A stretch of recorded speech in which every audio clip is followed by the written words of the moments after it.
जो वोट आएगा वो आएगा या तो पिछड़ों का या फिर दलितों में, स्पेशली 2-3 जातियों का। जातियां क्यों छोड़ के जाएंगी कांग्रेस को या किसी और दल को वोट क्यों देंगी? एक ऐसे शख्स हैं उनके फैमिली में जिन्होंने आरक्षण, ओबीसी आरक्षण का विरोध किया है। आरक्षण जो है 75 to 85% के बीच होना चाहिए। 2-4 विशेष जातियों के लिए उसको रिजर्व बना दिया गया है।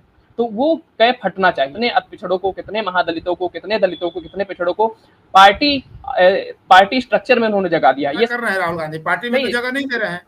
कर राहुल गांधी कुछ बढ़िया करते करते खराब क्यों कर बैठते हैं? राहुल गांधी के पास पिछड़ों के नाम पर या दलितों के नाम पर जो लोग हैं और जो कोचिंग दे रहे हैं वो कौन लोग हैं?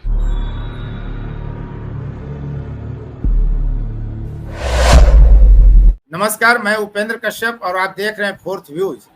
राहुल गांधी लगातार बिहार के दौरे पर हैं और जब वे पिछड़ों की बात करते हैं, अति पिछड़ों की बात करते हैं, तो कहीं ना कहीं स्वयं फंसते हुए दिखते हैं। आज तो उन्होंने हद ही कर दी, अपने ही पूर्वजों को कटघरे में खड़ा कर दिया। 5 महीने में 6ठी बार राहुल गांधी बिहार आते हैं और कहते हैं कि किसने तय कर दिया 50% आरक्षण का कैप, कहाँ से यह विचार आया? तो यह तो तय है कि यह विचार न नरेंद्र मोदी के काल में आया, न अटल बिहारी वाजपेयी के काल में आया। 50% आरक्षण का कैप और 90% आबादी तब भी कही जा रही थी। इस तरह के बयान देकर राहुल गांधी पिछड़ों को और अति पिछड़ों को साधने की कोशिश कर रहे हैं। बिहार में वो लगातार कितना सफल हो पाएंगे? और उनकी राजनीति अति पिछड़ों पर ही, कांग्रेस की राजनीति या पूरे तमाम राजनीतिक दलों की राजनीति एक तरह से कह सकते हैं कि अति पिछड़ों पर केंद्रित होती जा रही है पूरे बिहार चुनाव से पहले। हम इसका पूरा पहलू समझने का प्रयास करेंगे। पंकज चौरसिया हमारे साथ हैं, बहुत बहुत स्वागत आपका। जाति की राजनीति के डॉक्टर इनको कहा जाता है और खूब लोग पसंद करते हैं, खासकर फोर्थ व्यूज के दर्शक। ये और बात है कि कभी कभी भला बुरा भी हम लोगों को कहा जाता है। टिप्पणियां एक से एक आती है पंकज जी, बहुत बहुत स्वागत है। टिप्पणियों को पढ़ते हैं लोग, क्या क्या जाति वाला कमेंट करते हैं? पढ़ता रहता हूँ। सबका स्वागत है। हाँ। देख तो रहे नहीं, ठीक है, डिसेंट होना स्वाभाविक है, वो होना भी चाहिए।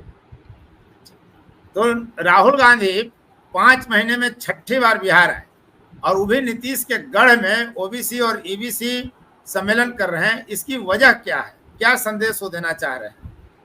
नहीं, इसकी वजह ये है कि एक तो कांग्रेस जो है काफी दिन से सत्ता से वहां दूर है। मतलब आप ये अगर ऐसे माने तो 1967 के बाद जब ये रीजनल पार्टीज बनना शुरू हुई या कोलिशन गवर्नमेंट जब आना शुरू हुई, तो उसके बाद से वहाँ पे कांग्रेस जो है कमजोर हुई। वही यूपी और बिहार दोनों राज्यों में बहुत लंबे समय से कांग्रेस वहाँ सत्ता में नहीं है। इसके बाद वहाँ लगभग 35 साल के करीब या 32-33 साल के करीब से 2 पार्टियों का वहाँ शासन रहा है या पावर में आती जाती रहती है। एक तो नीतीश कुमार और दूसरा राजद और जदयू। उसमें भी नीतीश का सबसे ज़्यादा टाइम पीरियड है।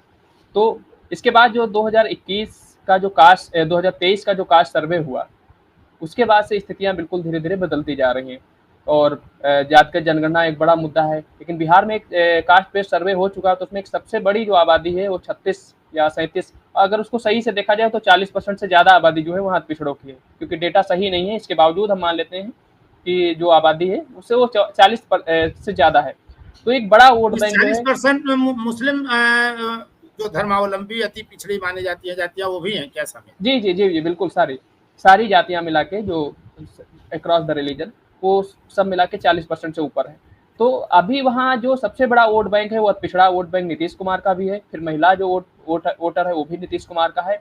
उसके बाद जो सबसे बड़ा वोट बैंक है beyond the caste, beyond the ideology, वो है भाजपा का। इसके बाद जो है राजद का वो सिंगल 2-3 कास्ट का वोट जो है, एक उनकी खुद की कास्ट का और फिर मुस्लिम और थोड़ा बहुत बेनिफिशियरी वोट या सोशल जस्टिस का नुआंस वाला वोट आ जाता है। तो अभी वो उनको फाइट दे नहीं पा रहे हैं ठीक से।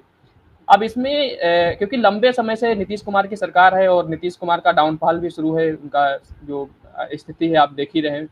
तो कांग्रेस को ऐसा लग रहा है कि हम अति पिछड़ों का वोट मुझे लेना चाहिए, उसके लिए वो प्रयास कर रहे हैं। और ये अच्छी बात भी है कि लगभग अति पिछड़ों का रिप्रेजेंटेशन जो है वहाँ पे लगभग ना के बराबर है। पॉलिटिक्स में हो चाहे 2-4 चीज़ों में छोड़ के अगर देखा जाए तो उनका रिप्रेजेंटेशन नहीं है। अगर पंचायत चुनाव को छोड़ दिया जाए तो ये स्थिति है। तो अब कांग्रेस को जो वोट आएगा वो आएगा या तो पिछड़ों का या फिर दलितों में, स्पेशली 2-3 जातियों का। तो इसीलिए वो फोकस कर रहे हैं, क्योंकि पिछड़ा वोट जो है वो मूव होता रहता है, वो स्थिर वोट नहीं है, लेकिन एक बड़ा वोटर जो है उसका एक बड़ा चंक जो है वो बीजेपी के साथ और जेडीयू के साथ बना हुआ है। अगर नेशनल लेवल पे बीजेपी के साथ और रीजनल लेवल पे जेडीयू के साथ। बच्चा समझ वोट किसी भी कीमत पे 10 क्या 20% भी 5% भी खिसकने वाला नहीं है बीजेपी को छोड़ के इधर से उधर जाने वाला। तो राहुल गांधी को या कांग्रेस को ये बात ऐसा समझ में क्यों? आ गई, क्योंकि जिस पार्टी ने या जिस आइडियोलॉजी ने उनको 10% सवर्ण आरक्षण दिया या ईडब्ल्यूएस इकोनॉमिक वीकर सेक्शन वाला, तो वो जातियां क्यों छोड़ के जाएंगी कांग्रेस को या किसी और दल को वोट क्यों देंगी? सबसे बड़ा जो काम है उनके लिए वो उन्होंने भाजपा ने किया है, और क्यों देंगी? फिर ऐसा भी नहीं है कि कांग्रेस कुछ बेहतर करने जा रही है या कांग्रेस कुछ ऐसा करने जा रही है जो सवर्णों को लाभान्वित करेगा। भाई कास्ट सेंसस उनका मुद्दा था, कास्ट सेंसस के लेकर सवर्ण ज्यादातर नाराज हैं।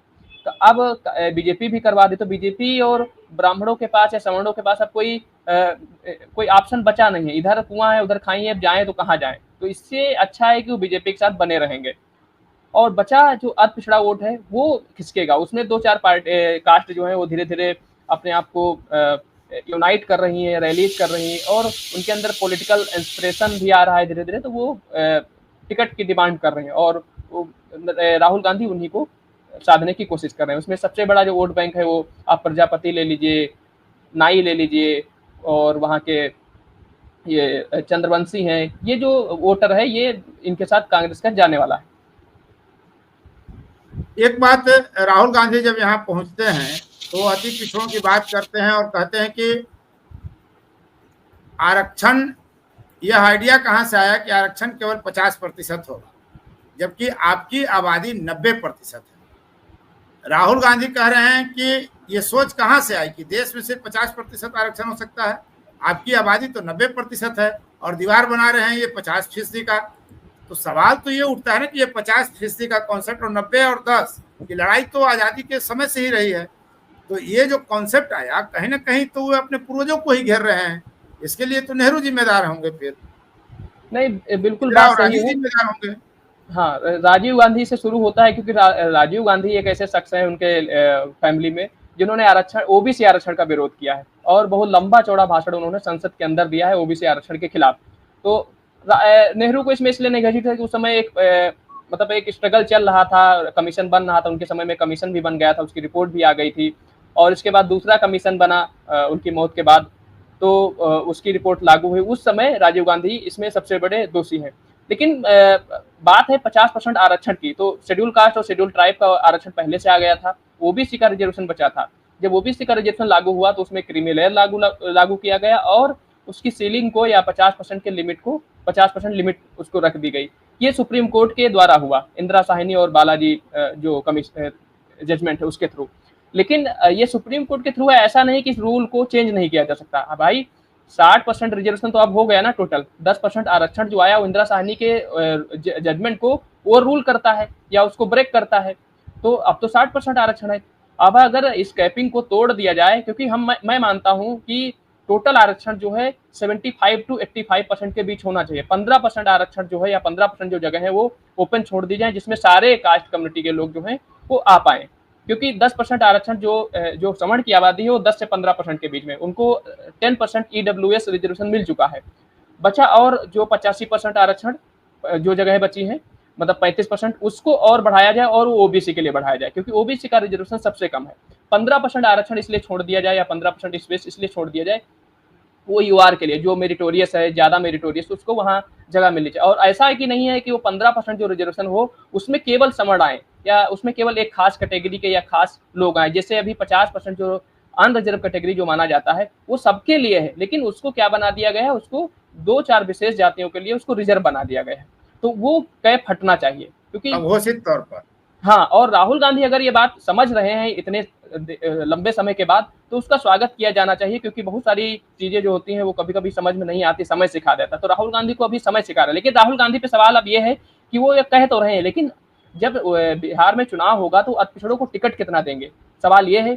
दूसरा, वो 2-3 साल से उनकी पॉलिटिक्स में यही ड्रामा, मेलो ड्रामा शुरू है कि हम रिप्रेजेंटेशन देंगे, पार्टी संगठन के अंदर देंगे, लेकिन अभी तक उन्होंने कितने पिछड़ों को, कितने महादलितों को, कितने दलितों को, कितने पिछड़ों को पार्टी स्ट्रक्चर में उन्होंने जगह दिया, ये सबसे बड़ा सवाल है। अभी तक वो 30% भी जगह नहीं दे पाए हैं अपने पार्टी के अंदर।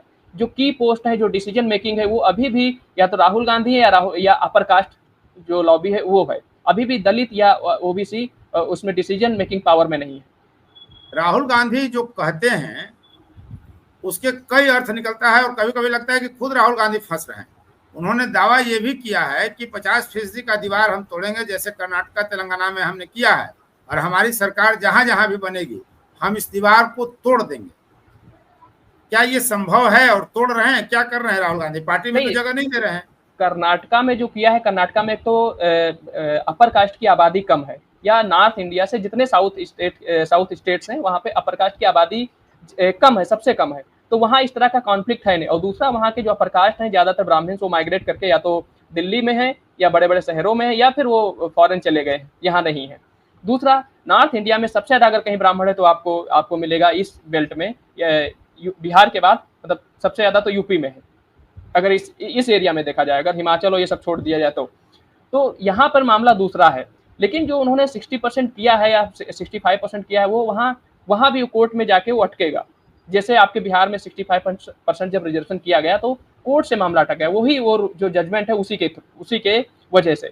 तो जब तक ये कॉन्स्टिट्यूशनल अमेंडमेंट नहीं होगा, पार्लियामेंट में जाके अमेंडमेंट नहीं होगा, तब तक कह देने से और कर देने से कोई मतलब नहीं बनता है। आज आप कोई भी गवर्नमेंट, स्टेट गवर्नमेंट ले आएगी 65 या 75 या 85, और उसके 6-7 महीने बाद या 1 साल के अंदर जो है उसका जजमेंट आ जाएगा, उसके खिलाफ जो है जजमेंट आएगा और वो खत्म हो जाएगा। तो उससे कोई फर्क नहीं पड़ता है। सरकार में रहते हुए इसको अमेंडमेंट किया जाना चाहिए कि आप 85% या फिर इसको 9th शेड्यूल में डाला जाना चाहिए। एक बात और है, अंत में कहें कि आपने भी ये बात कही कि पार्टी में वो कितना भागीदारी दे पाते हैं, वहां तो ये फेल है। अब दूसरी तरफ ये देखिए कि वो जाते हैं दशरथ मांझी पर्वत पुरुष के अथी पर और एक हाथ से वो माला डालते हैं। इसे लोग अपमान से जोड़कर देख रहे हैं कि दशरथ मांझी का वो अपमान कर रहे हैं। पहले हम थोड़ा वीडियो दिखा देते हैं। हम सेकुलर ने ये वीडियो जारी किया है और इसे सोशल मीडिया पे बताया जा रहा है कि दशरथ मांझी का उन्होंने अपमान किया। आमतौर पे लोग दोनों हाथ से माला पहनाते हैं। राहुल गांधी कुछ बढ़िया करते करते खराब क्यों कर बैठते हैं? नहीं, राजनीति में सिंबल का बहुत इंपॉर्टेंस होता है। भले आप दिल में आपके लिए भले रिस्पेक्ट हो, अगर लेकिन आप वो सिंबॉलिक तौर पे अगर रिस्पेक्ट नहीं दिखता है तो जनता उसको डिसरिस्पेक्ट के ही तौर पे देखती है। तो ये जो मैसेज है या जो वीडियो है जिसमें सिंबल के तौर पे वो एक हाथ से माला लेकर चढ़ा रहे हैं, ये तो बिल्कुल जनता उसको डिसरिस्पेक्ट के ही माध्यम से लेगी कि हाँ, वो हमारे लीडर्स का या हमारे महापुरुष का अपमान ही कर रहे हैं। और मुझे लगता है कि अभी उनको एक होता है कि कोई चीज इंटरनलाइज कर लेना, और कोई चीज है बाहर से केवल हम उसको कोई बता रहा है, हमें कोचिंग दे रहा है, वो हम समझ रहे, वो हम केवल कर रहे हैं, एक्ट कर रहे हैं। एक्टिंग करना, दोनों में बहुत अंतर है। आत्मसात नहीं कर पा रहे हैं, पिछड़ों के सम्मान को वो आत्मसात नहीं कर पा रहे हैं। अभी भी ये भी देखिए कि राहुल गांधी के पास पिछड़ों के नाम पर या दलितों के नाम पर जो लोग हैं और जो कोचिंग दे रहे हैं वो कौन लोग हैं? वो पिछड़ों के सबसे डोमिनेंट ओबीसी हैं, दलितों के डोमिनेंट दलित हैं, या मतलब एलिट तबका ओबीसी का, या एलिट तबका कुर्सी दे दी जाती है बैठने के लिए सोफा। हाँ, तो वही लोग हैं। तो उनकी जो समझ हो रही है वो वही समझ है जो उनको समझ दी जा रही है, लेकिन वो समझ भी इंटरनलाइज नहीं कर पा रहे हैं। वो केवल उनके लिए वो टूल है जिसकी वजह से वो पॉलिटिकल गेनिंग करना चाहते हैं।